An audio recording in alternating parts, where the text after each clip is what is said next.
রাখবেন না এই মাসে, শুধু রমজান আসলে রাখবেন ইনশাআল্লাহ। শাবানে একটাও যারা রাখবেন না নিয়ত করছেন তারা হাত তোলেন। নাই? ওয়াজ মনোযোগ দিয়ে শুনছে, বোঝা গেছে, ধরা পড়ে নাই তো। চালাক মানুষ নরসিংদীর, মাশাআল্লাহ। আমি তো ভাবছি হুদায় দুই চারজন হাত তুলে ফেলবে, কারণ ওয়াজ মাহফিলের একটা রোগ হলো বুঝাও হাত তোলে, না বুঝাও হাত তোলে।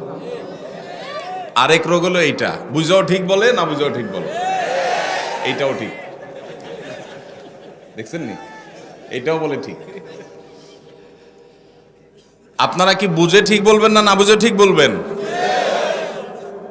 যতক্ষণ থাকবেন মনোযোগ দিয়ে শুনবেন, আগে থেকে নিয়ত করবেন যা শুনবো সেটা বাড়ি নিয়ে যাব, আমল করব, বউ বাচ্চা মা বোন অন্য সবার সাথে শেয়ার করব, চেষ্টা করা যাবে না ইনশাআল্লাহ? তাহলে এই যে শাবান মাসে নফল, অথচ এই মাসেই নফল রোজা বেশি বেশি রাখা দরকার। আমরা আজকে জানলাম, আমল করব। দ্বীনের ইলম যে জেনেছে সে ঠেকেছে, যে জানে নাই সে ঠকেছে। যে জেনেছে সে ঠেকে গেছে, মানে জেনে গেছে, এখন আমল না করলে তো মাইর হবে, জানি আমল করলে না কেন? তাহলে বলবেন না জানাই তো ভালো ছিল। যে জানে নাই সে ঠকে গেছে, সে কপাল পোড়া, একটা সুযোগ হাতছাড়া হয়ে গেছে। আর যে জেনে গেছে সে ঠেকায় পড়ছে, জানছে যেহেতু, এখন তাকে কি করবে? আমল করতে হবে। আমল করলে কি আমাদের লাভ না আল্লাহর লাভ? আল্লাহর কোনো ঠেকা আছে? আমরা হলাম পোলাপানের মতো। পোলাপান দেখবেন মায়েরা খাবারের বাটি নিয়ে নিয়ে পিছনে পিছনে ঘুরে, বাবা খা খা। বাবা জিকির করতে করতে বেচারের মুখ দিয়ে ফেনা উঠে যায়, ঘুরতে ঘুরতে শেষ, ছেলে খাবে না, উল্টা ঝাড়ি মারে। ভাবখানা এমন, খাইলে মায়ের স্বাস্থ্য ভালো হবে। আসলে কি তাই? মা বাবা আদর করেন, স্নেহ করেন সন্তানদেরকে, সেজন্য কষ্ট করে হলেও সন্তানকে ভালো জিনিসটা খাওয়াতে চেষ্টা করেন। যদিও আমাদের মায়েদের এই চেষ্টাটা আরো বেশি প্রশংসনীয় হবে। যদি মায়েরা যতটা চেষ্টা করেন বাচ্চাকে খাওয়ানোর জন্য, এর চেয়ে বেশি চেষ্টা যদি করতেন হালাল খাবার দিচ্ছেন কিনা সেই বিষয়ে মনোযোগ দিতে, তাহলে এই সন্তান শুধু সন্তান হতো না, এটা ফেরেশতা হইতো। এই সন্তান বাবা মার সবচেয়ে বাধ্যগত সন্তান হতো। এই সন্তান নয়ন জোড়ানোর মতো সন্তান হতো। এখন আমাদের ঘরে ঘরে কুলাঙ্গার সন্তান ভরে গেছে। বেশিরভাগ ফ্যামিলিতে বাবা মার চক্ষু শীতলকারী সন্তান নাই। আজকে একটা বিশ্ববিদ্যালয়ের সাবেক ভিসি, তিনি আজকে বলছিলেন যে আমার বাবা আমাদেরকে ছোটবেলায় যখন খেলতে বের হতাম, স্কুল কলেজে পড়ার সময় বলতেন মাগরিবের আগে আগে বাসায় আসবা, এবং আমরাও সেটা আমল করতাম। এসে মাগরিবের নামাজ পড়তাম, পড়ে পড়ালেখা করতে বসতাম। আমার ছেলেকে আমি একই কথা বলছি, আমার মনে আছে আমার বাবা কি বলেছেন আর আমি কি রিঅ্যাক্ট করেছি আমি জানি। এখন ছেলেকে বললাম একই কথা, বাবা মাগরিবের আগে বাসায় আসতে হবে। ছেলে আমাকে জবাবে বলছে, কেন বাবা, কেন মাগরিব পর আসতে হবে? ওয়াই? আমার বন্ধু বান্ধব সবাই তো মাগরিব পর পর্যন্ত খেলে, কই কারোর বাসা থেকে তো এত চাপ দেয় না, তুমি এত জোরাজোরি করো কেন? তো আমি তার কথা শুনে বললাম, আপনার বাবা, ওই ভদ্রলোককে বললাম, আপনার বাবা আপনাকে এত বেশি খাবার নিয়ে পিছনে পিছনে দৌড়াইতে পারে নাই, আপনি আপনার ছেলে পিছনে যতটা দৌড়াইছেন। উনি বলেন সঠিক। আমি বললাম, আপনার বাবা আপনাকে প্রতিবেলা এত মাছ গোশ খাওয়াইতে পারে নাই, আপনি আপনার ছেলেকে যত বেশি মাছ গোশ খাওয়াইতে পারছেন। আপনি একটা বিশ্ববিদ্যালয়ের ভাইস চ্যান্সেলর মানুষ, আপনি আপনার ফিনান্সিয়াল ক্যাপাসিটি খুব বেশি হওয়ার কারণে ছেলেকে শহরে রেখে যত তুলতুলে জীবন দিতে পেরেছেন, আপনার বাবা আপনাকে এতটা সুখ দিতে পারেন নাই। কিন্তু আপনার বাবার আপনি অনুগত সন্তান ছিলেন, বাবার চোখ জুড়িয়েছেন, নয়ন জুড়িয়েছেন, অন্তরকে শীতল করেছেন, আর আপনার সন্তানটা কিন্তু আপনার অন্তরকে শীতল করতে পারে নাই। প্রবলেমটা কোথায়? আমরা যারা আমাদের বয়সী যারা আছেন এখানে, বা আরো যারা সিনিয়র মুরব্বীরা আছেন এখানে 45, 50 বা আরো উপরে, আমাদের অনেকের বাবা মা 3 বেলা ভালো করে খাবার দেওয়া আমাদেরকে তাদের জন্য কষ্টকর ছিল। কিন্তু এরপরেও আমরা বাবা মার প্রতি এতটা অনুগত বাবা মাকে আমরা অনেক ফিল করি, অনেক মিস করি, বেঁচে থাকলেও ফিল করি, আর মরে গেলে আরো বেশি মিস করি, ফিল করি। কিন্তু এখনকার যে আমাদের সন্তানরা, এই সন্তানরা আমাদের বাবা মা আমাদের জন্য যতটা করতে পেরেছেন, এদের জন্য আমরা এর 3 গুণ করার পরও তারা আমাদের বাবা মার প্রতি আমরা যতটা অনুগত, আজকালের সন্তানরা আমাদের প্রতি ততটা অনুগত না। কারণটা কি ভাইরা আমার? সবই তো দিয়েছি, সবই দিয়েছি। আমার বাবা মা যা দিতে পেরেছে আমি তার চেয়ে বেশি দিয়েছি। তাহলে কৃতজ্ঞতা আদায় করতে গিয়েও তো অন্তত আমি আমার বাবার মধ্যে যতটা অনুগত, সন্তান আরো বেশি অনুগত হওয়ার কথা ছিল, কিন্তু হচ্ছে না। এর কারণ কি? এর কারণ বিশ্লেষণ করা অনেক লম্বা আলোচনার ব্যাপার। একক কোনো কারণ এখানে বলা কঠিন, অনেকগুলো কারণ রয়েছে। এর ভিতরে একটা কারণ হলো আমাদের এই সমাজ ব্যবস্থা, এটা পশ্চিমার সমাজ একটা বড় অংশ তারা বিপদগামিতার দিকে চলে গেছে। এর কারণ যেমন পশ্চিমা সংস্কৃতির আগ্রাসন আছে, নাটক সিনেমার নামে, বিনোদনের নামে যেগুলো দেখছেন সারাক্ষণ, আপনার ভেতরের জগৎকে পরীক্ষা নিতে গেছে যে সন্তান, সেখান থেকে শিক্ষার উপরে বরকত ছেলের মধ্যে আপনি পাইছেন। আপনি আপনার ছেলে মেয়েকে যা খাওয়াচ্ছেন, মাথা নিচু করে বিনম্রতার সাথে আপনাকে শ্রদ্ধা নিবেদন করবে। এই জন্য সন্তান খাইলো কি খাইলো না এটার জন্য যতটা মরিয়া মায়েরা, এর চেয়ে বেশি মরিয়া হবেন সন্তানের পেটে হালাল ঢুকছে নাকি হারাম ঢুকছে বিষয়টা নিয়ে। আল্লাহ আমাদেরকে সেই তৌফিক দান করুন। ভাইরা আমার, তাহলে আমরা শাবানের নফল রোজার কথা বলছিলাম। এই নফল রোজাগুলো আমরা বেশি বেশি করে নিজেরা রাখবো, অন্যদেরকে রাখতে উৎসাহিত করব, অন্যদের মধ্যে প্রচার করব, জানাজানি করব। আগামী বছর আমাদের কাছে বলার দরকার নাই, আমি হয়তো মাহফিল আগামী বছর আসবো না, বাঁচবো না, হয়তো মাহফিল আদৌ হইল না, কিন্তু আল্লাহর কাছে যেন এটা বলার মতো থাকে। এই মাহফিল থেকে যাওয়ার সময় নিয়ত করে যাবো, ইনশাল্লাহ আমলটা করব। ঠিক আছে না ইনশাল্লাহ? আল্লাহ আমাদের সবাইকে আমলের তৌফিক দান করুন। আল্লাহ কোরআনে বারবার আমাদের নেক আমল করতে বলছেন, নবীরা বারবার আমাদেরকে সতর্ক করছেন। এটা দেখে কোন জাহে পিছে পিছে ঘুরে আর সে মনে করে কিরে মার মনে কোনো ঠেকাটুকা আছে, মনে হয় মা মনে বেতন টেতন পাবে, এই জন্য আমার পিছে পিছে ঘুরে মনে হয়। আল্লাহ সুবহানাহু ওয়া তাআলা আমাদেরকে এর চাইতে অগণিত গুণ বেশি ভালোবাসেন, এত বেশি ভালোবাসেন যে বান্দা জাহান্নামে যাক আল্লাহ চান না। এই যে বিভিন্ন আমল আমাদেরকে আল্লাহ দিয়েছেন, এই আমলগুলো দিয়েছেন আমরা যেন জান্নাতে যাওয়ার পথ সহজ হয়, আমাদের সুগম হয়। সেজন্য এই জন্য ভাই সমস্ত সুন্নাহগুলো, নবীজির আমলগুলো সব শিখে শিখে জেনে জেনে আমল করবো তো ইনশাআল্লাহ।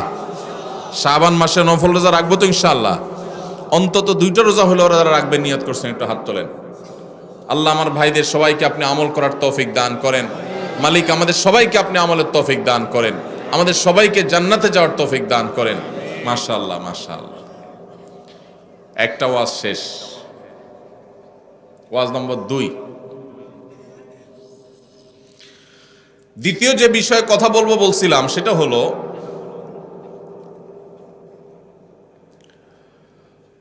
আল্লাহ রাব্বুল আলামিন আমাদের জন্য যে সমস্ত বিষয়গুলোকে ফরজ করেছেন, ফরজ, এর মধ্যে একটা হলো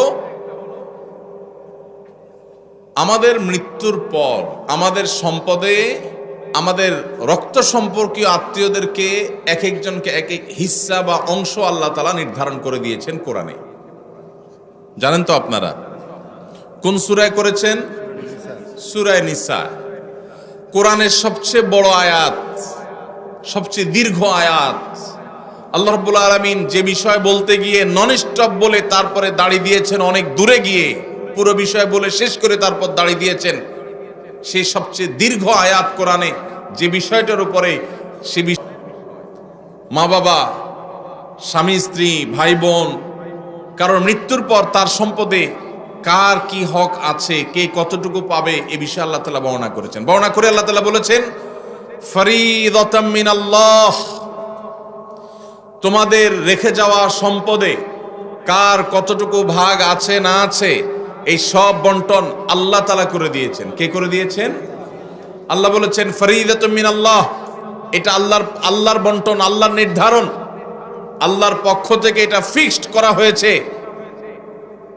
আমরা কেউ মনে করতে পারি আল্লাহ বলেছেন অমুকরে এতটুকু দিতে, সে তো আমার কোনো কাজে আসে না, আমার তো বরং তমুক বেশ কাজে আসে, তাহলে তারা একটু বাড়াই দিতে চাই আমি। মানে আল্লাহ যেভাবে দিতে বলেছেন আমার যুক্তি বুদ্ধি দিয়ে আমি সেটাকে পরিবর্তন করতে চাই, এই যে একটা প্রচেষ্টা আমাদের অনেকের মধ্যে আছে, আল্লাহ রাব্বুল আলামিন সেই সম্পর্কে বলেছেন আবাউকুম ওয়া আবনাউকুম লা তাদরুনা আইয়ুহুম আকরাবু লাকুম নাফআ। তোমাদের বাপ দাদা, তোমাদের সন্তান সন্ততি, এর ভিতরে কে তোমাদের বেশি কাজে আসবে, বেশি উপকারে আসবে তোমরা কেউই জানো না। আল্লাহ যা নির্ধারণ করে দিয়েছেন সেটা অনুযায়ী বন্টন করো। তোমার বিবেক বুদ্ধি প্রসূত বন্টন করতে যাবে না, আল্লাহ নির্ধারণ অনুযায়ী দাও, তোমার বুঝে আসুক আর না আসুক। এই ফরজ বহু দাড়ি পাকা মুরব্বী আছেন, বহু সিজদা করতে করতে কপালে দাগ ফেলে দেওয়া মানুষ আছেন, বহু নিয়মিত তাসবিহ তেলাওয়াত করা নফল আমল করা মানুষ আছেন, বহু নফল রোজা ফরজ রোজা রাখা মানুষ আছেন, বহু দান সাদকা করা মানুষ আছেন, বহু হজ ওমরা নিয়মিত করা মানুষ আছেন, যারা এই ফরজ আদায়ে গাফিলতি করেন, উদাসীনতা এবং অবহেলা করেন, এবং তারা এই কারণে আল্লাহর খাতায় ফাসিক নাম তাদের উঠে গেছে। দুনিয়ার মানুষ তাদেরকে হাজী সাহেব বলে, গাজী সাহেব বলে, শেখ সাহেব বলে, মৌলানা সাহেব বলে, মুফতি সাহেব বলে, সভাপতি সাহেব বলে, সেক্রেটারি সাহেব বলে, অথচ এই সাহেব আল্লাহর খাতায় ফাসিক। কারণ সে তার বাবার সম্পদে, তার দাদার সম্পদে আল্লাহ তাআলা যাকে যতটুকু হিস্সা দিতে বলেছেন সেটাকে পাই পাই করে আল্লাহর নির্দেশ অনুযায়ী বন্টন করে নাই। সে নিজের খেয়াল খুশি মতো বন্টন করেছে, খেয়াল খুশি মতো ভাগ করেছে, খেয়াল খুশি মতো দখল করে নিয়েছে। আল্লাহর নির্ধারণের এই ফরজের সে মূল্য দেয় নাই। এই কারণে এই সমাজের বহু দাড়ি পাকা মানুষ জাহান্নামে যাবে। ভাইরা আমার, আমরা অনেকেই আছি থোক 10-20-50 হাজার টাকা মাহফিলে দিতে পারি, অনেকেই আছি মসজিদ মাদ্রাসা 20-50 হাজার টাকা দান করতে আমাদের কোনো আপত্তি নাই। আপত্তি কোন জায়গায়? আপত্তি হইল আমার বাবা দুনিয়া থেকে চলে গেছেন, এখন বাবা যা রেখে গেছেন জমি জমা স্থাবর অস্থাবর সম্পদ, ব্যাংক ব্যালেন্স, টাকা পয়সা যা যা আছে, এগুলো থেকে ভাগ করে কাকে দিতে হবে? আমার এই বোনটাকে দিতে হবে, ভাইটাকে দিতে হবে, সবাইকে যার যারটা দিতে হবে। এটা দিতে আমাদের খুব কলিজা লাগে, আছে না নাই? দান করতে তার কোনো অসুবিধা নেই, কারণ দান তো 20-50 হাজার করতেছে, কিন্তু বাবার সম্পদটা দিতে কার্পণ্য করে, গড়িমসি করে, আছে না নাই? এই সমাজে যদি আপনি এ ক্লাসের মুসলমান দেখতে চান, খাঁটি মুসলমান যদি দেখতে চান, আসল মুসলমান যদি দেখতে চান, যেই মুসলমান শুধু সহজ আমল করে না, কঠিন আমলগুলোকে বুক চিতিয়ে বুক উঁচু করে করতে চায়, সেই মানুষগুলো হলেন তারা যারা বাবা মায়ের সম্পদে বা নিজেদের রক্ত সম্পর্কীয় আত্মীয় স্বজনদের সম্পদে যার যতটুকু হিস্সা আছে, কোরআন আল্লাহ তাআলা যতটুকু যাকে দিতে বলেছেন তাকে হিসেব করে পাই পাই করে ততটুকু দেয়, বিন্দু মাত্র বেশ কম করে না। এই মানুষগুলো হলো এই সমাজের সবচেয়ে ক্রিম মুসলমান, সবচেয়ে এলিট, সবচেয়ে এ ক্লাসের, আপার ক্লাসের মুসলমান। আপনারা আপার ক্লাসের মুসলমান হওয়ার চেষ্টা করবেন ইনশাআল্লাহ। মুরব্বীরা যারা আছেন, বাবাজিরা ভালো আছে যারা আছেন, আপনাদের বলছি সন্তানদেরকে ওসিয়ত করে যাবেন, ইসলাম নিয়ে এসে সেখানে লিখবেন রীতিমতো যে আমি মারা গেলে আমার সম্পদে কোরআন হাদিস যেভাবে বলেছে তোমরা ভাই বোনরা ঠিক সেভাবে পাই পাই করে হিসাব করে ওইভাবে বন্টন করবা, খবরদার এর কম বেশ করবা না। এটা ওসিয়ত করে যাবেন সন্তানদেরকে। এরপরে যদি কোনো সন্তান কিছু সম্পদ মেরে দেয়, ভাই বোনদের বঞ্চিত করে, কিছু থোক দিয়া লামসাম কিছু দিয়া তাদের কাছ থেকে দায় মুক্তির চেষ্টা করে, তাহলে ওই সন্তান দায়ী হবে। আর আপনি যদি জানেন আপনার মারা যাওয়ার পরে সন্তানরা এরকম সম্পদ নিয়ে তসরুফ করবে, 2 নম্বরই করবে, আর আপনি চুপচাপ চলে যান, তাদেরকে সতর্ক না করেন, তাহলে আপনিও আল্লাহর কাঠগড়ার আসামি হবেন। আর অনেক মুরব্বীরা আছেন যারা আপনাদের বোনদের সম্পদের হক দেন নাই, বাবার সম্পদ থেকে নিজেরা পাইছেন, বোনদেরকে দেন নাই, বোনদের সাথে চিটারি করছেন। কিভাবে চিটারি বলবো আমি? বাবার মৃত্যুর পর বোনরে দাওয়াত দিচ্ছেন, ভাগিনাদেরকে দাওয়াত দিচ্ছেন, দুলাভাইয়ের দাওয়াত দিচ্ছেন, আইনা ধুমসে একটা খাওন দিছেন, খাওয়ায়া নতুন নতুন বাজার থেকে শাড়ি টাড়ি আনছেন, আইনা বোনদেরকে শাড়ি, বাইগনাদের কাপড় চোপড়, দুলাভাইয়ের লুঙ্গি, যার যা মনে চাইছে দিচ্ছেন, ধুমসে খাওয়ায় টাওয়ায় এখন আলাপ উঠাইছেন, আগে খাওন দিয়েছেন পেটে, এরপরে আলাপ উঠাইছেন। কি আলাপ? আলাপ উঠেছেন, দেখো আমারই করা লাগছে, তোমাদেরও মানুষ করা লাগছে, এখন এখানে তোমাদের ভাগ আছে সেটা তো আমি জানি, এখন এগুলা কি করা তোমরাই বলো, বল তোমাদের কোটে, বল তোমাদের। ওই যে বোনটাকে বললেন বাপের বাড়িতে আইনা মনের ভিতরে ব্যথা চাপায়া, মেয়ে মানুষ মাত্র খাওয়াইছে, পুরো এলাকাতে বদনাম ছড়ানো হবে যে আমার বোন বাপটা মইরা সারে নাই, কবরে রাইখা সারি নাই, এখন সে ভাগ চাইতে আসছে। এবার আমরা শুরু করব তাকে দুর্বল জায়গায় আঘাত করে তাকে দুর্বল করার। এই রোগটা আমাদের সমাজে আছে না নাই? মুরব্বীরা, বাবাজিরা যারা আছেন কান খাড়া করে শুনে রাখেন, লম্বা দাড়ি নিয়া, তসবি তালিল নিয়া, নামাজ রোজা নিয়া ওয়াজ শুনতে শুনতে কানটা ঝালাফালা করে গেছেন, 2 পয়সার কোনো লাভ হবে না। যদি বোনদের হক মেরে থাকেন, কিয়ামতের ময়দানে এই বোন দেখবেন দাঁড়ায় গেছে, এক চুল পরিমাণ ছাড় হবে না। যত আমল করেছেন সব দিয়ে জাহান্নামে যেতে হবে যদি বোনদের হক মেরে থাকেন। এই জন্য বাবারা, এই চিটারি করা যাবে না। ভাইয়েরা, আপনার মা তার স্বামীর সম্পদে তার হক আছে না নাই? কয়জন সন্তান বলতে পারবেন যে আমার বাবা মারা গেছে, মাকে হিসাব করে দিয়ে দিছি? কয়জন বলতে পারবেন? বাচ্চা রাখছেন, আরো বাচ্চা রাখুক, আমরা দোয়া করি। কিন্তু যদি দুনিয়া থেকে চলে যায়, তাহলে ওলামা ইকরামের কাছ থেকে মাসআলা জেনে কোরআন যাকে যতটুকু দিয়ে দেব ইনশাআল্লাহ। আল্লাহ আমাদের সব ভাইকে তৌফিক দান করুন। ভাই, বরকতের মালিক কে? বরকত দেওয়ার মালিক কে?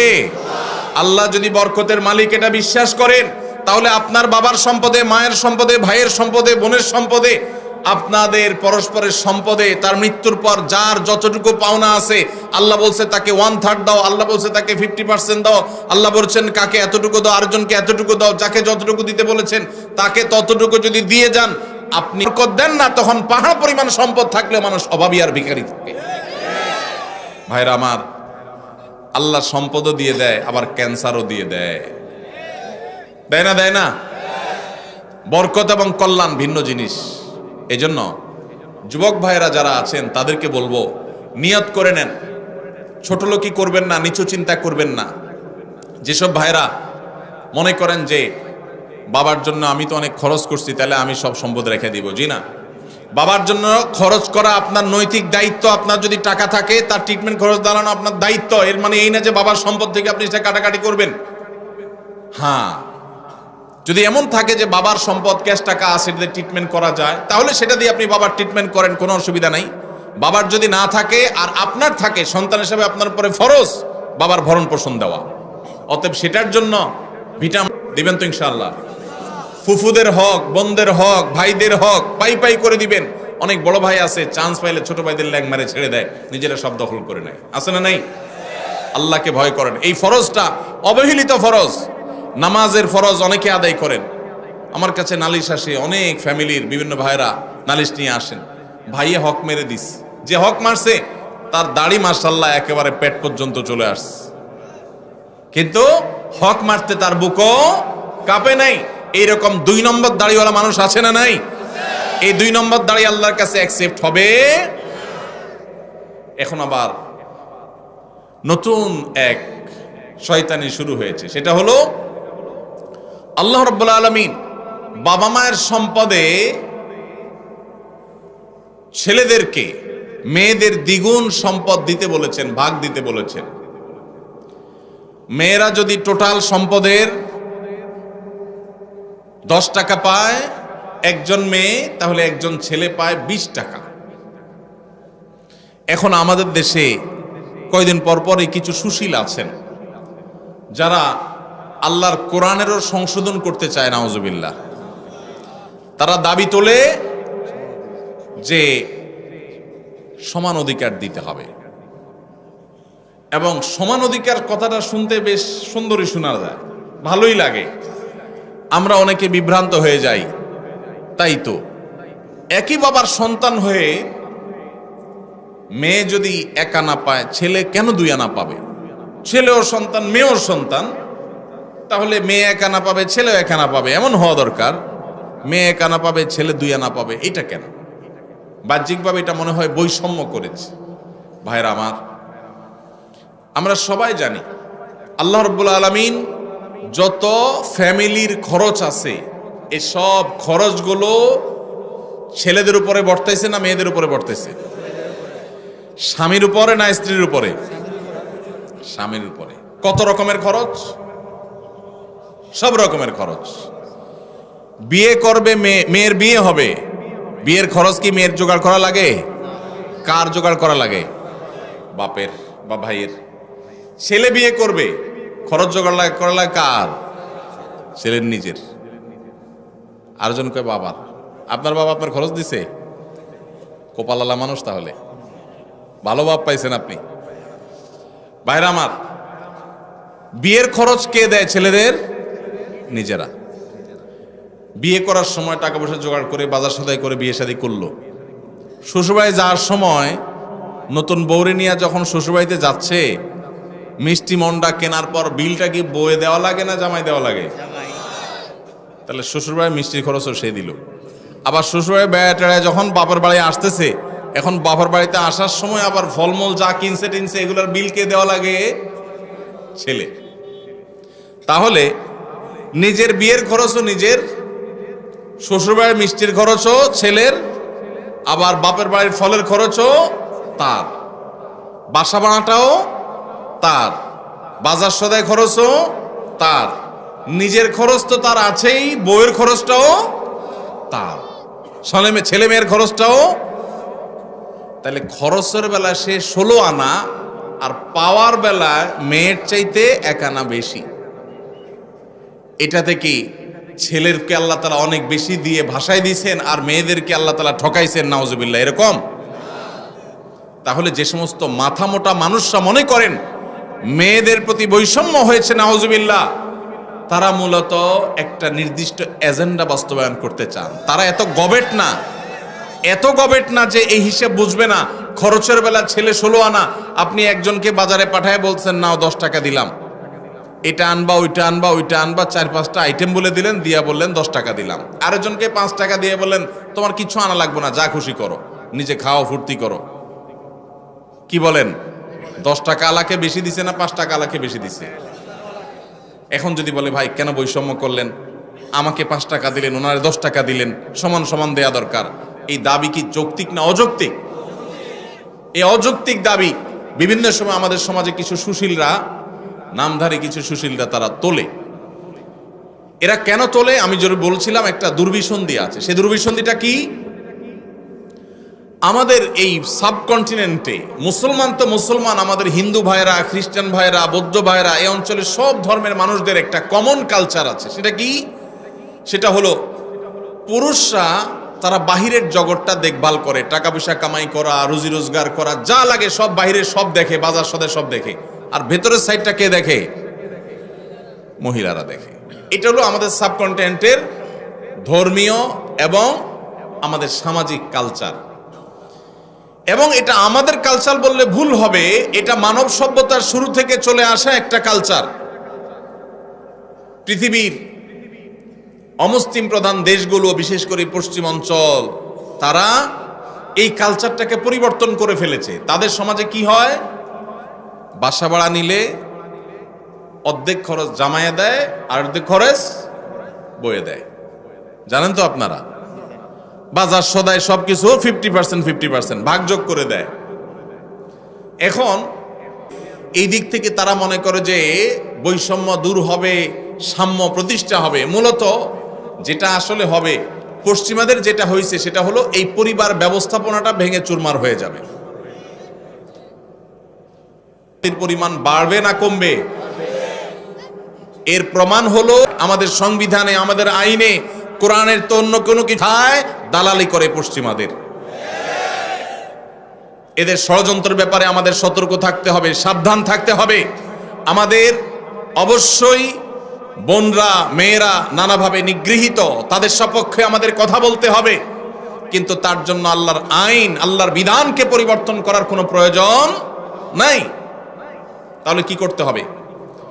দেখুন, আমাদের সমাজে এটা ঠিক যে অনেক স্বামীরা নিজেরা ইনকাম করে বলে স্ত্রীদের খোঁটা দেয়, কথার তলে রাখে, কথা শোনাতে থাকে, কষ্ট দেয়, এবং কথায় কথায় তাদেরকে এই যে উপায় উপার্জন করে, টাকা পয়সা নিয়ে আসে, বাজার সদাই করে, এগুলা তুলনা দেয়। এই যে ছোট লোকিগুলো পুরুষরা করে, সেগুলো বন্ধ করতে হবে।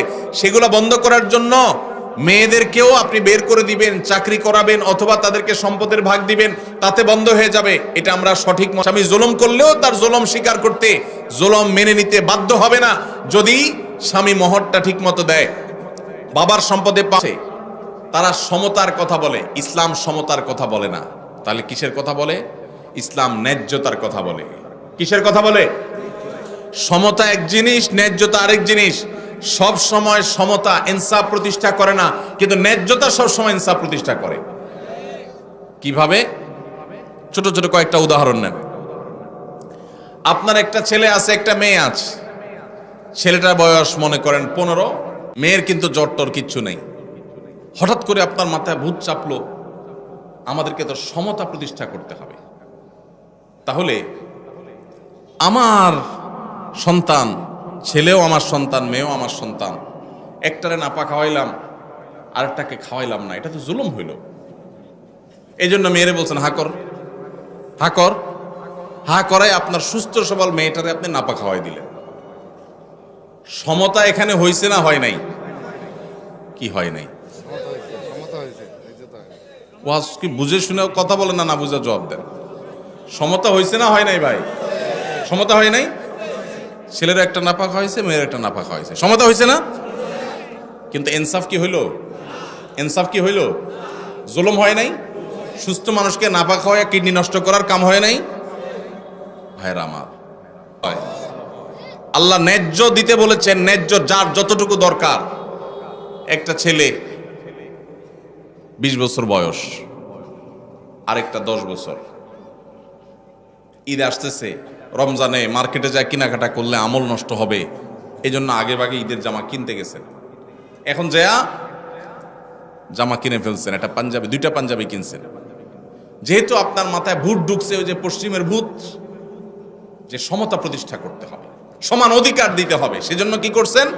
জামা কিনতে যায়, জামাতে কিনতে গিয়া দোকানদারে বললেন, ভাই আমারে 2টা জামা দেন, সেম ডিজাইনের, সেম কালারের, সেম সাইজের।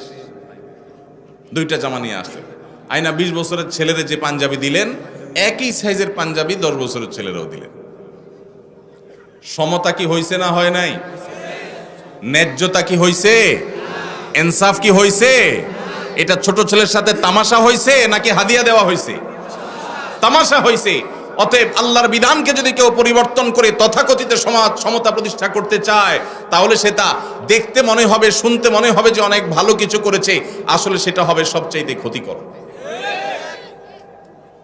ভাইরা আমার, এরকম শত শত উপমা দেওয়া যাবে, শত শত উদাহরণ দেওয়া যাবে, শত শত দৃষ্টান্ত দেওয়া যাবে, যেগুলো দিয়ে সাব্যস্ত করা যাবে ইসলাম ন্যায্যতার কথা বলে, সমতার কথা নয়।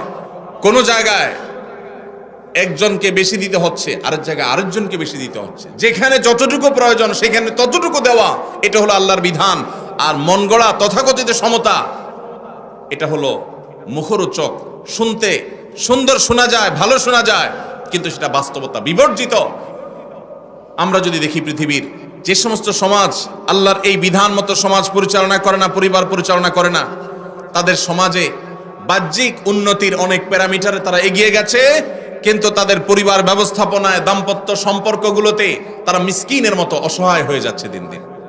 কোনো বিশ্বাস নাই, কোনো ভক্তি নাই, ভালোবাসা নাই, পরস্পরের কোনো প্রকার আন্তরিকতা নাই। আল্লাহ তাআলা আমাদের সবাইকে আল্লাহর এই গুরুত্বপূর্ণ ফরজ বিধান, কারণ মৃত্যুর পর তার সম্পদে আল্লাহ কোরআনে যাকে যতটুকু দিতে বলেছেন, আল্লাহ আমাদের সবাইকে তাকে ততটুকু দেওয়ার তৌফিক দান করুন। এর জন্য মানসিক সৎসাহস লাগে, সৎসাহস লাগে। এই দেশে মেয়েদেরকে আল্লাহ যতটুকু দিতে বলেছেন, যদি সব ভাইয়েরা বোনদেরকে দিয়ে দেয়, বাবারা মেয়েদেরকে দিয়ে দেয়, সন্তানরা মায়েদেরকে দিয়ে দেয়, স্বামীরা স্ত্রীদেরকে যদি ততটুকু দিয়ে দেয়, তাহলে মেয়েরা এমনিতেই রানীর মতো সিংহাসনে ভাসবে। মেয়েদের কোনো অভাব থাকবে না, কোনো স্বামী টাকার খোঁটা তাদেরকে দিতে পারবে না। আপনি নিজে বোনের হক দেন নাই, স্বামীর সংসারে তার মুখটা ছোট, আপনি নিজে আপনার মেয়েকে বিয়ে দিয়েছেন, অনেক টাকা খরচ হয়েছে, এই খোঁটা দিয়া সম্পদ থেকে তাকে বঞ্চিত করে দিয়েছেন, সে স্বামীর সংসারে ছোট, সব জায়গা থেকে যদি তার অধিকারগুলো সব দেওয়া হয় তাহলে সেই সংসারে সে ছোট থাকবে না, তার হাতেও ক্যাশ টাকা থাকবে ইনশাআল্লাহ। অতএব এই ফরজটা আমরা সবাই আদায় করবো তো ইনশাআল্লাহ। আল্লাহ আমাদের সবাইকে এই ফরজ আদায়ের তৌফিক দান।